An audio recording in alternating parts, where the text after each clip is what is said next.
ni ujumbe wa mwandishi na mchambuzi wa masuala ya siasa hapa nchini, ndugu Alois Nyanda maarufu kama Mtozi.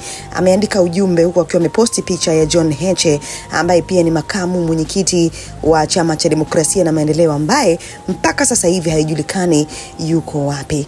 Nyanda ameandika, kitu pekee naridhika ni kuwa ujinga huwa hauna uzoefu wala umri. Ni hatari sana watu wameshajitangazia rasmi kuanika kiwango cha ujinga hadharani. Na leo nikiri kwa uwazi, moja ya makosa makubwa Mwalimu Nyerere aliyofanya na alitendea dhambi taifa lake ni kuwaachia watu hii katiba isiyoheshimika.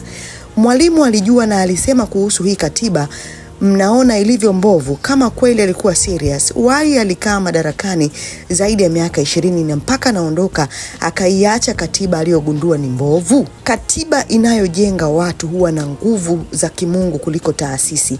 Katiba inayoweza kujisimika kwa tabia za kiimla. Watu wanafikia hatua hawaoni aibu, ujue rasmi tumeshafika tamati katika kilele cha juu cha dhambi. Hebu fikiria mfano, John Heche alikamatwa na jeshi la polisi kwenye viunga vya mahakama kuu Masjala ndogo ya Dar es Salaam. Kila mmoja alishuhudia na mchana kweupe, na wala hakusumbua polisi wakati wa ukamataji wake. Muda mfupi baada ya kukamatwa kwake, Deputy ZCO George Bagiemu aliwafahamisha mawakili na ndugu wasaidizi wa Heche kwamba anapelekwa Tarime ambako ndo kuna kesi yake. Leo hii ni siku ya 3.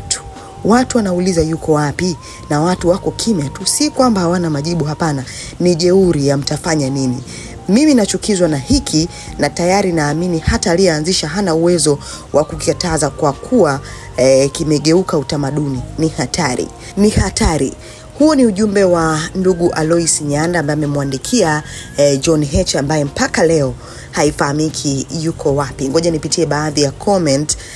Moja kati ya wadau ameandika, God above all. Mtu mwingine ameandika, polisi wamesema wanaye, tatizo nini?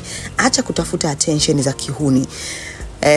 Moja kati ya wadau amekuja kumjibu pale, hakuna ambaye hajui kwamba yuko polisi. Ndugu jamaa na marafiki wanataka wafahamu yuko kituo gani kwa ajili ya mambo mengine mbalimbali ya kisheria. Hakuna anayetafuta attention.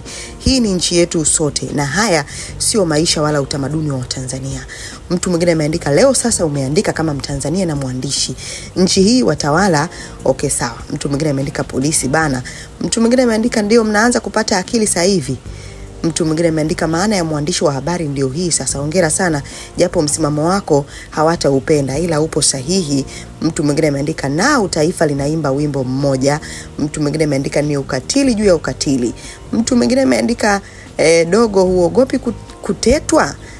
Mtu mwingine ameandika, leo umekuwa na akili timamu. Sasa hilo ni andiko la ndugu Mtozi Alois Nyanda kufuatia kutoweka ama kutokufahamika kwa wapi alipo ndugu John Heche.